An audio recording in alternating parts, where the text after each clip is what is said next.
నమస్కారం. QK news కు స్వాగతం. ముందుగా వార్తల్లోని ముఖ్యాంశాలు. దేశంలో తొలి వందే భారత్ స్లీపర్ రైలును ప్రారంభించిన ప్రధాని. హౌడా నుంచి గుహవాటి వరకు వందే భారత్ స్లీపర్ సేవలు, తూర్పు భారత రవాణాకు వందే భారత్ స్లీపర్ ఊపిరి, రైల్వే మౌలిక వసతుల ఆధునీకరణలో కీలక అడుగు. జోగు రామన్న ముందస్తు అరెస్టుతో రాష్ట్రంలో రాజకీయ దుమారం, నిరసన హక్కును కాలరాస్తున్నారంటూ బీఆర్ఎస్ ఆగ్రహం, ప్రాజెక్టు శుద్ధి పిలుపుతోనే అరెస్టులంటూ ఆరోపణలు, ప్రజాస్వామ్యంపై దాడిగా జోగు రామన్న అరెస్ట్. తలసాని కేటీఆర్లపై టీపీసీసీ ప్రతినిధి ప్రశ్నల వర్షం, సికింద్రాబాద్ అంశంలో ద్వంద్వ వైఖరి అంటూ విమర్శలు, అప్పట్లో కేసీఆర్ ను ప్రశ్నించలేదెందుకని నిలదీత, బీఆర్ఎస్ హయాంలో విఫలతలపై కాంగ్రెస్ ప్రశ్నలు.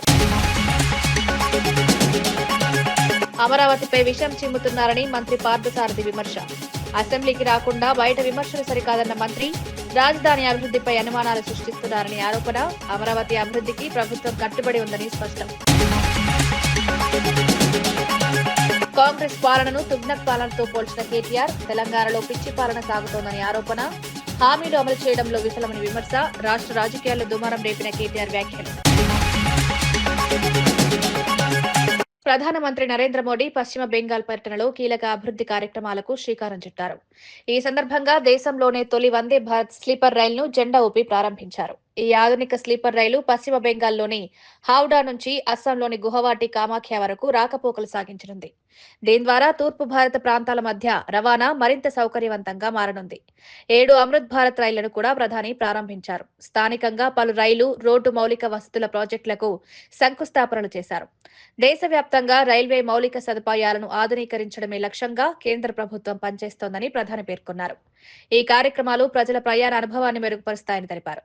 सुरक्षा भी और सुविधाएं भी, यकीनन पश्चिम बंगाल को सिर्फ एक ट्रेन नहीं मिल गई बल्कि विकास की पटरी पर भी दौड़ने का एक अवसर मिला है।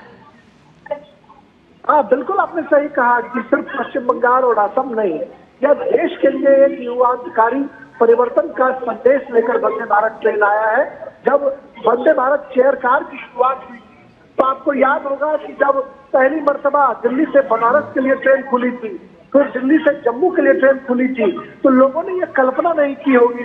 చనాకా కోరాటా ప్రాజెక్టు వద్ద చేపట్టనున్న శుద్ధి కార్యక్రమానికి పిలుపునిచ్చిన నేపథ్యంలో మాజీ మంత్రి జోగు రామన్నను పోలీసులు ముందస్తుగా అరెస్ట్ చేశారు.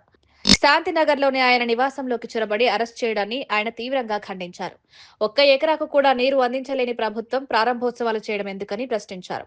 సీఎం రేవంత్ రెడ్డి చేపట్టిన ప్రారంభోత్సవాన్ని వ్యతిరేకిస్తూ బీఆర్ఎస్ పార్టీ శనివారం ప్రాజెక్టు వద్ద శుద్ధి కార్యక్రమానికి పిలుపునిచ్చింది. ఈ నేపథ్యంలో పోలీసులు జోగు రామన్నను అరెస్ట్ చేయడం రాజకీయ ఉద్రిక్తతకు దారితీసింది. ప్రజాస్వామ్యంలో నిరసన తెలిపే హక్కును కాలరాస్తున్నారని బీఆర్ఎస్ నేతలు మండిపడుతున్నారు.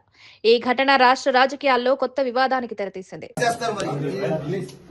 అశోక్ నేను ఏమన్నా వీక్కొని నేను నా దగ్గర ఎంత దమ్ము ఉన్నదో నేను పక్కన మీరు కాంగ్రెస్ చేసుకోండి, మీరు కాంగ్రెస్ అట్లా కాదు, మీకు అట్లాగా అర్థం చేసుకోండి, సహకరించుడు కాదు, ఎందుకు సహకరించాలి మేమేంత అంటే మా తప్పేంది, ఎన్ని రోజులు పెడతారు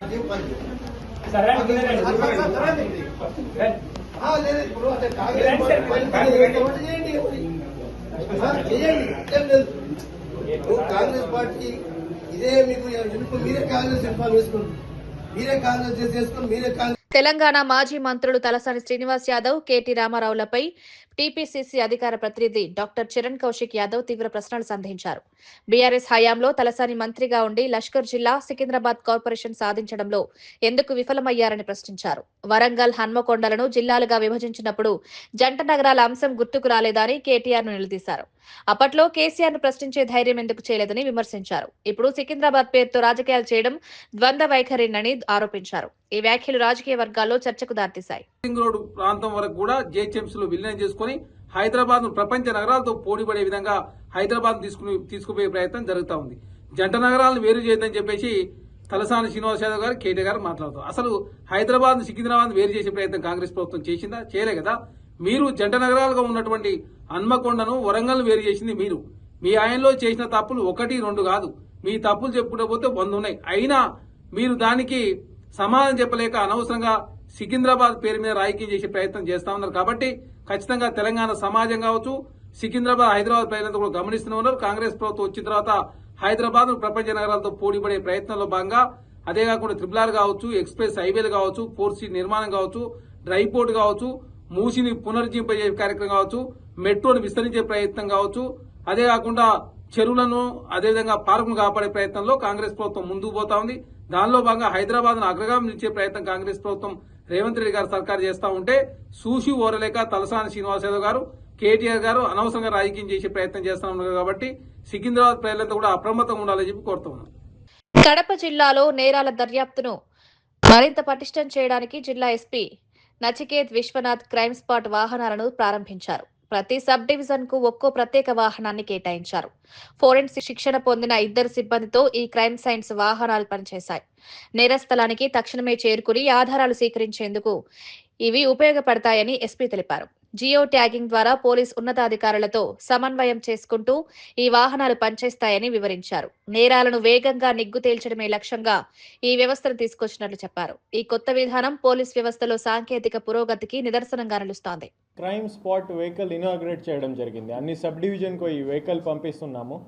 ఆ వెహికల్లో డ్రైవర్తో సహా 2 ట్రైన్డ్ ఫారెన్సిక్ మనవాళ్ళు ఫారెన్సిక్ ఎక్విప్మెంట్ ట్రైనింగ్ అంతా ఇవ్వడం జరిగింది. సో ఈ క్రైమ్ స్పాట్ వెహికల్స్ అన్ని గ్రేవ్ క్రైమ్స్లో, ఇంపార్టెంట్ ఎనీ సెన్సిటివ్ క్రైమ్స్లో అక్కడ వెళ్ళి సైంటిఫిక్ ఇన్వెస్టిగేషన్ చేస్తారు. ఈ క్రైమ్ స్పాట్ వెహికల్లో ఎక్విప్మెంట్ మీరు చూస్తే 5 రకంగా ఎక్విప్మెంట్ ఉంది. It's very advance equipment. దీంట్లో all crime detection and prevention kits ఉన్నాయి. Suppose fingerprint collection kits, blood sample, semen samples, ఇట్లాంటి biological evidence collection kits, crime scene protection kits, digital camera, regular camera. So అన్ని videography, photography, protection, collection of evidence అంతా scientifically అవుతుంది. దీంట్లో training కూడా ఇవ్వడం జరిగింది. All sub డివిజన్లో ఉంటుంది. ఇంతకు ముందే ఏంటి అంటే సైంటిఫిక్ ఇన్వెస్టిగేషన్ చేయాలంటే కొర్నూలు ఆర్ఎఫ్ఎస్ఎల్ నుంచి క్లూస్ టీమ్ రావాలి. సో ఇప్పుడు ఏమవుతుంది, విదిన్ 1 మంత్ ఒక సైంటిఫిక్ ఆఫీసర్ ఒక సెపరేట్ వెహికల్ మనకి ఇస్తున్నారు. సో చెప్పాల్సిందేంటి, ఆనరబుల్ డీజీపీ సార్ ఆధ్వర్యంలో ఇనిషియేటివ్లో ఈ scientific investigation already maximum scientific investigation మనం చేస్తున్నాము. కానీ ఇప్పుడే సార్ ఇచ్చిన ఎక్విప్మెంట్తో సపోర్ట్తో ప్రతి సబ్ డివిజన్ లెవెల్లో ఈ సైంటిఫిక్ టీమ్ ఏర్పాటు చేయడం జరిగింది. It will take our investigation, scientific investigation to the next level. So ఇది ఒకటే మీకు చెప్పాల్సిందే. Thank you. ఉజ్జయినిలోని మహాకాళేశ్వర్ ఆలయాన్ని టీమిండియా క్రికెటర్లు విరాట్ కోహ్లీ, కుల్దీప్ యాదవ్ దర్శించుకున్నారు. ప్రత్యేక పూజలు నిర్వహించి శివునికి మొక్కులు చెల్లించుకున్నారు. దర్శనం అనంతరం ఆలయం నుంచి బయటకు వస్తున్న సమయంలో విరాట్ కోహ్లీని చూసిన అభిమానులు ఒక్కసారిగా ఫోటోల కోసం ఎగబడ్డంతో కాస్త గందరగోళం నెలకొంది. భద్రతా సిబ్బంది జోక్యంతో పరిస్థితిని అదుపులోకి తీసుకొచ్చారు. రేపు ఇండోర్ వేదికగా న్యూజిలాండ్తో జరగనున్న 3వ వన్డే మ్యాచ్ కు ముందు ఆటగాళ్లు శివుని ఆశీస్సులు తీసుకోవడం విశేషంగా మారింది. ఈ దృశ్యాలు అభిమానుల్లో మరింత ఉత్సాహాన్ని నింపాయి.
తెలంగాణ భవన్ వద్ద ఉద్రిక్త పరిస్థితి నెలకొంది. మాజీ మంత్రి తలసాని శ్రీనివాస్ యాదవ్ ను భవన్ నుంచి బయటకు వెళ్లనివ్వబోమని పోలీసులు స్పష్టం చేశారు.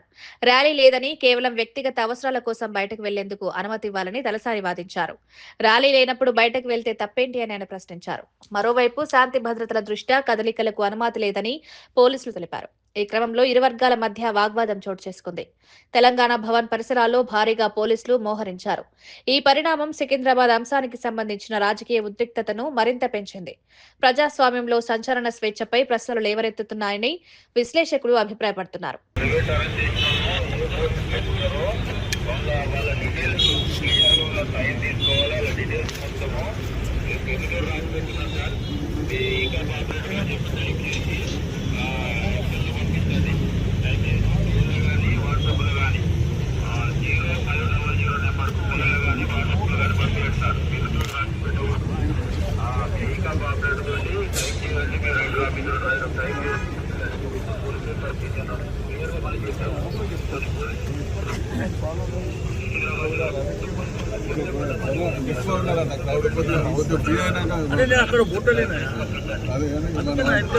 ఇప్పుడు తమరు అంటే మెసేజ్ చెప్పినా కూడా జనాలు ఇంకా వస్తూ ఉన్నారు.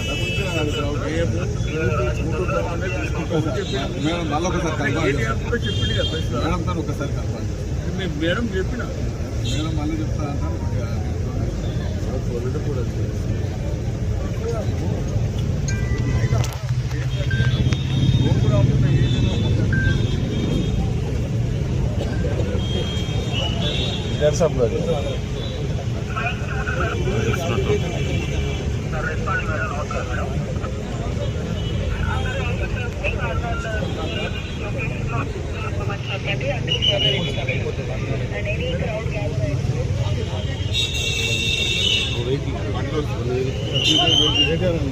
తెలంగాణ ప్రత్యేక రాష్ట్రంగా ఏర్పడిన తర్వాత నిరుద్యోగులకు ఉద్యోగాలు వస్తాయని యువత ఆశించిందని ముఖ్యమంత్రి రేవంత్ రెడ్డి అన్నారు. అయితే గత ప్రభుత్వం నిరుద్యోగ సమస్యను తొలి ప్రాధాన్యంగా తీసుకోలేదని విమర్శించారు.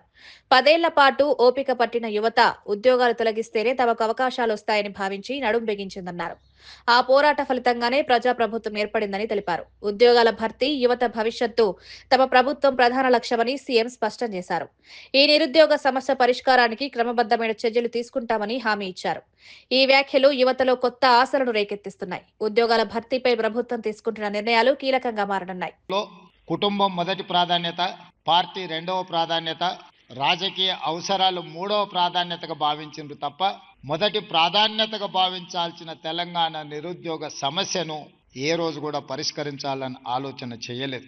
అందుకే 10 సంవత్సరాలు ఓపిక పట్టిన ఈ తెలంగాణ యువత ఇక లాభం లేదు, మేం పూనుకొని మాకు ఉద్యోగాలు ఇవ్వాలి అని అడిగే పరిస్థితి నుంచి వాళ్ళ ఉద్యోగాలు తొలగిస్తే మా ఉద్యోగాలు మాకు వస్తాయని చెప్పి మీరందరూ రోడ్డు మీదకి వచ్చి 2023 నాడు మీరు డిసెంబర్లో తీసుకున్న నిర్ణయం ఇక ఉద్యోగాలు అడగం, ఉద్యోగాలు ఇస్తామని, గద్దెనెక్కిన వాళ్ళ ఉద్యోగాలు తీస్తామని మీరందరూ నడుము బిగించిండ్రు. కాబట్టి ఈనాడు ప్రజాప్రభుత్వం ఏర్పడ్డది.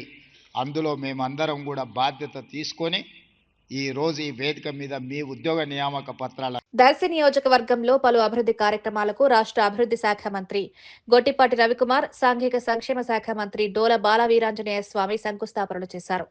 దర్శిలో 4 కోట్ల రూపాయలతో నూతన విద్యుత్ డివిజనల్ కార్యాలయానికి, ముండ్లమూరు మండలం ఉల్లగల్లులో 3,90,00,000 రూపాయలతో కేవీ సబ్స్టేషన్ నిర్మాణానికి భూమి పూజ నిర్వహించారు. ఈ సందర్భంగా మంత్రి గొట్టిపాటి మాట్లాడుతూ రైతాంగానికి నాణ్యమైన విద్యుత్ సరఫరా అందించడమే కూటమి ప్రభుత్వ లక్ష్యమన్నారు. విద్యుత్ మౌలిక సదుపాయాల బలోపేతంతో వ్యవసాయం, పరిశ్రమలకు లాభం చేకూరుతుందని తెలిపారు. స్థానిక ప్రజలు ఈ కార్యక్రమాలను హర్షాతిరేకంగా స్వాగతించారు. ఇక్కడ ఈ ప్రాంతంలో రైతాంగానికి ఇబ్బంది లేకుండా ఉండడం కోసం కొత్తగా పవర్ స్టేషన్ దాదాపు 4.5 కోట్లతోటి ఉల్లగల్లు గ్రామంలో పవర్ స్టేషన్, అదేవిధంగా స్వర్గీయ నందమూరి తారక రామారావు గారు తెలుగుదేశం పార్టీ వ్యవస్థాపకులు ఆయన విగ్రహావిష్కరణ కూడా చేసే కార్యక్రమంలో మేమందరం కూడా పాల్గొంచుకోవడానికి ఇక్కడ రావడం జరిగింది. వాళ్ళన్నీ కూడా అభివృద్ధి కార్యక్రమాలు చేస్తాం. ఈ ప్రభుత్వం వచ్చిన తర్వాత సంక్షేమ కార్యక్రమాలు, అదేవిధంగా అభివృద్ధి కార్యక్రమాలు చాలా పెద్ద ఎత్తున చేస్తాం, ముందుకు వెళ్తాము. మీకు తెలియదు కాదు, పెన్షన్లు చాలా పెద్ద ఎత్తున 33,000 కోట్ల రూపాయలు పెన్షన్ ఇస్తున్న రాష్ట్రం ఏదైనా ఉందంటే భారతదేశంలో అది ఆంధ్ర రాష్ట్రం. చంద్రబాబు గారి నాయకత్వంలో కూటమి ప్రభుత్వం మాత్రమే. అదేవిధంగా ఎన్నో అభివృద్ధి కార్యక్రమాలు ఈ ప్రభుత్వం చేస్తూ ఉంది. ఇవన్నీ భాగంగా ఇవాళ మేము అందరం కలిసి తిరుగుతాం. హైదరాబాద్ నెక్నాంపూర్ చెరువు సమీపంలో హాట్ ఎయిర్ బెలూన్ కు సాంకేతిక లోపం తలెత్తింది. గాలి అకస్మాత్తుగా తగ్గడంతో బెలూన్ చెరువు పక్కనున్న బురద ప్రాంతంలో ఎమర్జెన్సీ ల్యాండింగ్ చేసింది. బెలూన్ లో ఉన్న 3 ప్రయాణికులు సురక్షితంగా బయటపడడంతో పెను ప్రమాదం తప్పింది. ఈ ఘటనలో కొంతసేపు స్థానికులు భయాందోళనకు గురయ్యారు. నిర్వాహకులు వెంటనే స్పందించి బెలూన్ ను అక్కడి నుంచి సురక్షితంగా తరలించారు.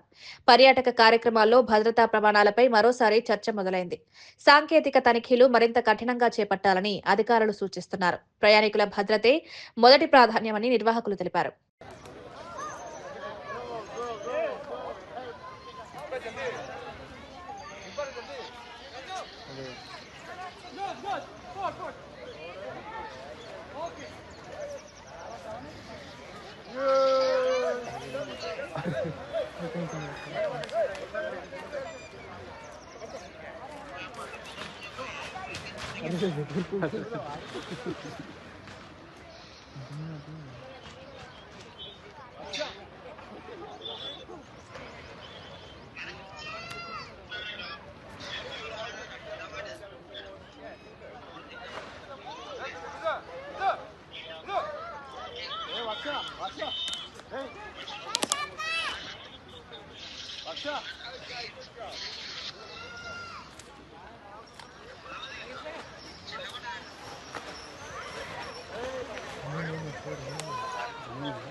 అంత బుక్కేనా పైంది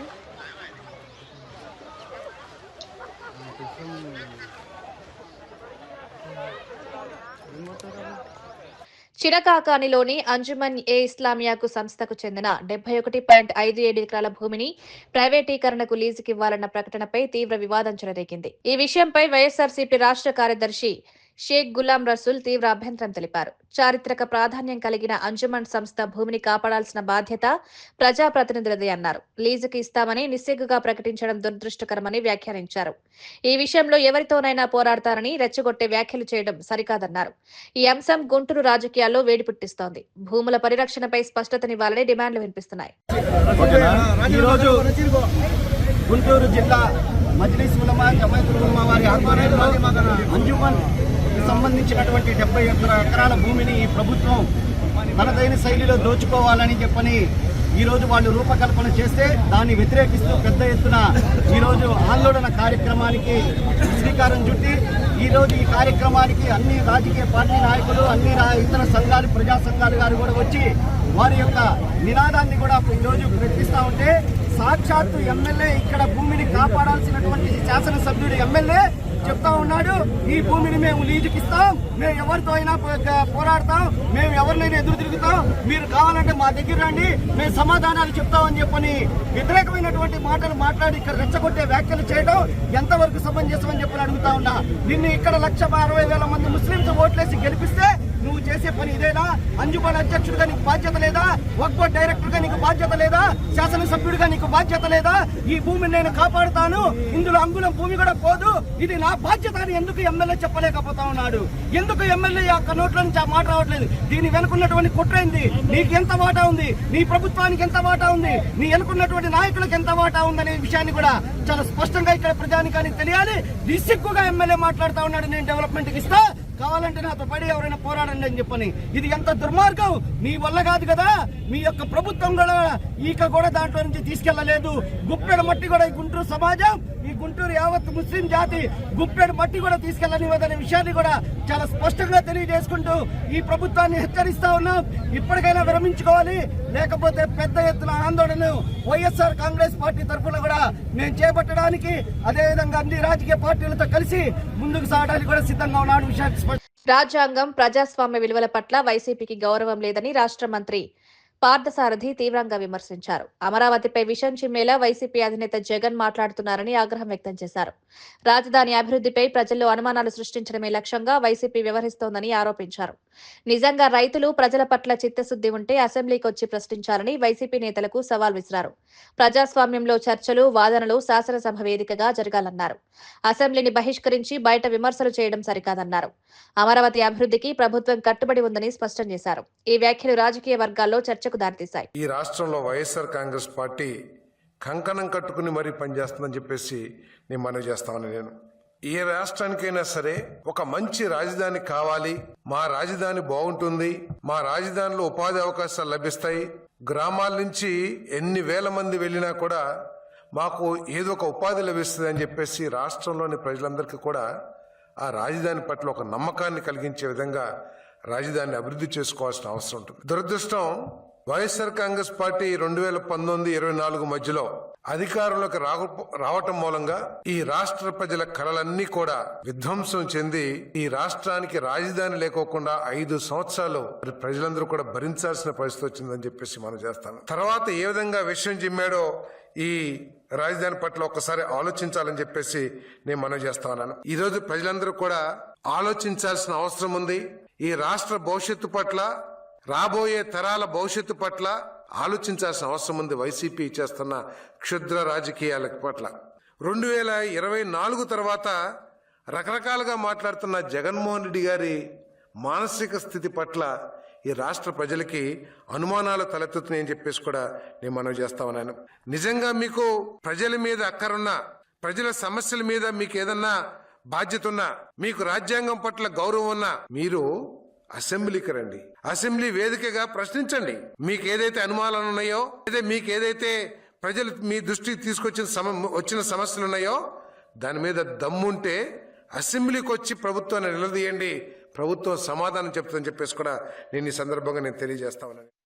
గుంటూరు నగరాన్ని జాతీయ స్థాయిలో అత్యున్నతంగా తీర్చిదిద్దే లక్ష్యంతో పనిచేస్తామని నూతన కమిషనర్ మయూర్ అశోక్ తెలిపారు. నగర మౌలిక వసతులు, రహదారులు, పారిశుద్ధ్యం, ట్రాఫిక్ నిర్వహణపై ప్రత్యేక దృష్టి సారిస్తామన్నారు. ప్రజలకు మెరుగైన సేవలు అందించడమే తమ ప్రధాన లక్ష్యమన్నారు. స్మార్ట్ సిటీ తరహా అభివృద్ధి ప్రణాళికలు అమలు చేస్తామని వెల్లడించారు. ప్రజల భాగస్వామ్యంతోనే నగర అభివృద్ధి సాధ్యమని అభిప్రాయపడ్డారు. ఫిర్యాదుల పరిష్కారంలో వేగం పెంచుతామని, పారదర్శక పాలనకు కట్టుబడి ఉంటామన్నారు. గుంటూరు నగరాన్ని ఆదర్శ నగరంగా మార్చేందుకు అధికారులు, ప్రజలు కలిసి పనిచేయాలని పిలుపునిచ్చారు. కమిషనర్ వ్యాఖ్యల నగరవాసుల్లో ఆశలు పెంచాయి. కొనసాగించి దీంట్లో ఇంకా దానికంటే ఇంప్రూవ్మెంట్ చేయడానికి కూడా నేను ప్రయత్నిస్తాను. దీంతో పాటు ఏదైతే కొన్ని ఆన్గోయింగ్ ప్రాజెక్ట్స్ ఉన్నాయి, ఆల్రెడీ కన్స్ట్రక్షన్లో ఉంటాయి, అది కూడా త్వరితగతిన పూర్తి చేయడానికి, దాంతోపాటు ఏదైతే పెండింగ్ ప్రాజెక్ట్స్ ఉన్నాయి డిఫరెంట్ స్థాయిలో ఉంటాయి, కొన్ని గవర్నమెంట్ స్థాయిలో ఉంటాయి, అక్కడ కూడా వెళ్ళి పర్సూ చేసడమే. గుంటూరు నగరానికి రాష్ట్రంలో మొత్తం నేషనల్ లెవెల్లో కూడా ఒక టాప్ నగరంగా, దాంతోపాటు మోస్ట్ లివబుల్ సిటీగా మారాలి. ఈ టార్గెట్తో నేను కృషి చేస్తాను. సో దానికోసం అందరిని కూడా నాకు కోఆపరేట్ చేయాలి, అది కోరుకుంటున్నాను. నెల్లూరులో ఈ నెల 24 నుంచి అభివృద్ధి పనుల జాతర ప్రారంభమవుతుందని టీడీపీ నాయకుడు కోటంరెడ్డి గిరిధర్ రెడ్డి ప్రకటించారు. సుమారు 27 కోట్ల రూపాయలతో 240 అభివృద్ధి పనులకు శంకుస్థాపన చేయనున్నట్లు తెలిపారు. రహదారులు, డ్రైనేజ్, తాగునీరు, వీధి దీపాల వంటి మౌలిక వసతులపై దృష్టి సారిస్తామన్నారు. నగర ప్రజలకు అవసరమైన పనులకే ప్రాధాన్యమిస్తామని పేర్కొన్నారు. అభివృద్ధిలో రాజకీయాలకు తావులేదని, ప్రజల అవసరాలే తమ లక్ష్యమన్నారు. ఈ పనులతో నెల్లూరు రూపురేఖలు మారనున్నాయని ఆయన అభిప్రాయపడ్డారు. స్థానిక ప్రజాప్రతినిధులు, అధికారులు సమన్వయంతో పనులు పూర్తి చేస్తామని తెలిపారు. ఈ ప్రకటన నగరంలో ఉత్సాహాన్ని నింపింది. నియోజకవర్గ ప్రజల అభివృద్ధి లక్ష్యంగా నిరంతరం కూడా పనిచేస్తున్నాం. ఈ 19 నెలల కాలంలో నెల్లూరు రూరల్ నియోజకవర్గంలో గౌరవ ముఖ్యమంత్రి నారా చంద్రబాబు నాయుడు గారు కానీ, డిప్యూటీ సీఎం పవన్ కళ్యాణ్ గారు, యువనేత గౌరవ మంత్రివర్యులు శ్రీ నారా లోకేష్ గారి ఆశీస్సులతో దాదాపు 340 కోట్ల రూపాయలతో వివిధ అభివృద్ధి పనులు జరిగినాయి, ఇంకా కూడా కొన్ని జరుగుతున్నాయి. ఆధునిక సమాజంలో కనుమరుగవుతున్న ఉమ్మడి కుటుంబ సంస్కృతికి నరసరావుపేటలో ఓ కుటుంబం ఉదాహరణగా నిలిచింది. పల్నాడు జిల్లా నరసరావుపేటలో 4 తరాలకు చెందిన 103 మంది కుటుంబ సభ్యులు ఒకే చోట చేరి సంక్రాంతి పండుగను ఘనంగా జరుపుకున్నారు. వ్యాపారాలు, ఉద్యోగాల కారణంగా వేర్వేరు నగరాల్లో స్థిరపడినప్పటికీ ప్రతి ఏడాది సంక్రాంతికి సొంతూరుకు చేరుకోవడం తమ సంప్రదాయమని కుటుంబ సభ్యులు తెలిపారు. కుమారులు, కుమార్తెలు, మనవళ్లు, మునిమనవళ్లు కలిసి భోగి సంక్రాంతి వేడుకల్లో పాల్గొన్నారు. ప్రేమానురాగాలు, కుటుంబ బంధాల విలువలను భావితరాలకు అందించాలనే ఉద్దేశంతో ఈ వేడుక నిర్వహించామన్నారు. ఈ ఘటన ఉమ్మడి కుటుంబ వ్యవస్థ ప్రాముఖ్యతను గుర్తు చేస్తోంది.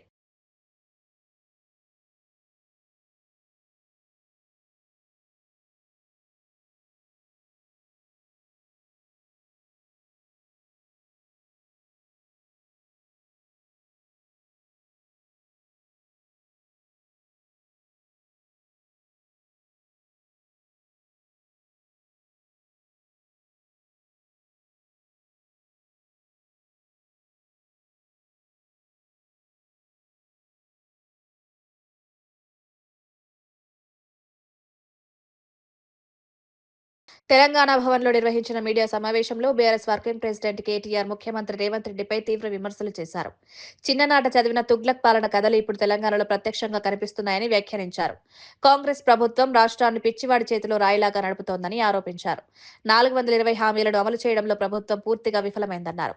తెలంగాణ గుర్తింపును కాంగ్రెస్ చిహ్నాలతో భర్తీ చేస్తున్నారని, కాకతీయ తోరణం, చార్మినార్ వంటి ప్రతీకలను తొలగిస్తున్నారని విమర్శించారు. సికింద్రాబాద్ అస్తిత్వానికి ప్రశ్నార్థకం ఏర్పడిందన్నారు. ఇది తుగ్లక్ తరహా పాలన తప్ప మరొకటి కాదని కేటీఆర్ వ్యాఖ్యానించారు. ఈ వ్యాఖ్యలు రాజకీయంగా దుమారం రేపుతున్నాయి. అది జరిగింది. దానివల్ల ఏ జీవితం మారిందో, ఎవరికి ఆనందం కలిగిందో, ఏ పేదవాడికి లాభం కలిగిందో ఇప్పటివరకు తెలియదు. తెలంగాణ తల్లిని తీసేసి కాంగ్రెస్ తల్లిని తీసుకొచ్చి పెట్టినారు. అట్లాగే ఆ తల్లి చేతుల్లో తెలంగాణకు ప్రతీకగా ఉండే బతుకమ్మను తీసి పక్కన వారేసినారు. అసలు తెలంగాణ అస్తిత్వానికే దెబ్బ కొట్టే విధంగా మరి ఆ తల్లి రూపునే మార్చి ఇవాళ ఒక దివాలా తీసిన కళావిహీనంగా ఉన్న కాంగ్రెస్ తల్లిని మన మీద రుద్దే ప్రయత్నం బలవంతంగా ఒకవైపు. ఇంకా విచిత్రం, రాచరిక పోకడలు అంటాడు. ఏమనంటే హైదరాబాద్కి నిషాన్ చార్మినార్, ఆ చార్మినార్ని తీసేస్తా అంటాడు. ఏది? మన తెలంగాణ రాజముద్ర నుండి. కాకతీయ రాజులు, కాకతీయ డైనాసిటీ వారు తెలంగాణకు చేసిన విశేషమైన మేలు మీరు చూడాలి అనుకుంటే మీరు తెలంగాణలోని ఏ జిల్లాకి పోయినా వారు కట్టించిన చెరువులు, వారి ఆధ్వర్యంలో జరిగిన వ్యవసాయ పురోగతి ఇవన్నీ మీకు కనబడతాయి. అట్లాంటి కాకతీయుల కళా ప్రభావానికి, కాకతీయ గొప్పతనానికి వెలుగుగా ఉన్న, వరంగల్కు చిహ్నంగా మారుపేరుగా ఉన్న కాకతీయ కళాతోరణాన్ని తీసేస్తారు. ఇట్లా అపసవ్యపు పనులు, దిక్కుమాలిన పనులు, తుగ్లక్ పనులు తప్ప ఈ ముఖ్యమంత్రి గారు చేసిందేమీ లేదు. వార్తలు ముగించే ముందు ముఖ్యాంశాలు మరోసారి. దేశంలో తొలి వందే భారత్ స్లీపర్ రైలును ప్రారంభించిన ప్రధాని. హౌడా నుంచి గుహవాటి వరకు వందే భారత్ స్లీపర్ సేవలు. తూర్పు భారత రవాణాకు వందే భారత్ స్లీపర్ ఊపిరి. రైల్వే మౌలిక వస్తువుల ఆధునీకరణలో కీలక అడుగు. జోగురామన్న ముందస్తు అరెస్టుతో రాష్ట్రంలో రాజకీయ దుమారం. నిరసన హక్కును కాలరాస్తున్నారంటూ బీఆర్ఎస్ ఆగ్రహం. ప్రాజెక్టు శుద్ధి పిలుపుతోనే అరెస్టులంటూ ఆరోపణలు. ప్రజాస్వామ్యంపై దాడిగా జోగురామన్న అరెస్ట్. తలసాని, కేటీఆర్లపై టీపీసీసీ ప్రతినిధి ప్రశ్నల వర్షం. సికింద్రాబాద్ అంశంలో ద్వంద్వ వైఖరి అంటూ విమర్శలు. అప్పట్లో కేసీఆర్ ను ప్రశ్నించలేదెందుకని నిలదీత. బీఆర్ఎస్ హయాంలో విఫలతలపై కాంగ్రెస్ ప్రశ్నలు. అమరావతిపై విషం చిమ్ముతున్నారని మంత్రి పార్థసారథి విమర్శ. అసెంబ్లీకి రాకుండా బయట విమర్శలు సరికాదన్న మంత్రి. రాజధాని అభివృద్ధిపై అనుమానాలు సృష్టిస్తున్నారని ఆరోపణ. అమరావతి అభివృద్ధికి ప్రభుత్వం కట్టుబడి ఉందని స్పష్టం. కాంగ్రెస్ పాలనను తుగ్లక్ పాలనతో పోల్చిన కేటీఆర్. తెలంగాణలో పిచ్చి పాలన సాగుతోందని ఆరోపణ. హామీలు అమలు చేయడంలో విఫలమని విమర్శ. రాష్ట్ర రాజకీయాల్లో దుమారం రేపిన కేటీఆర్ వ్యాఖ్యలు. ఇవి ఈనాటి వార్తా విశేషాలు. మరో బులెటిన్లో మళ్ళీ కలుద్దాం. నమస్కారం.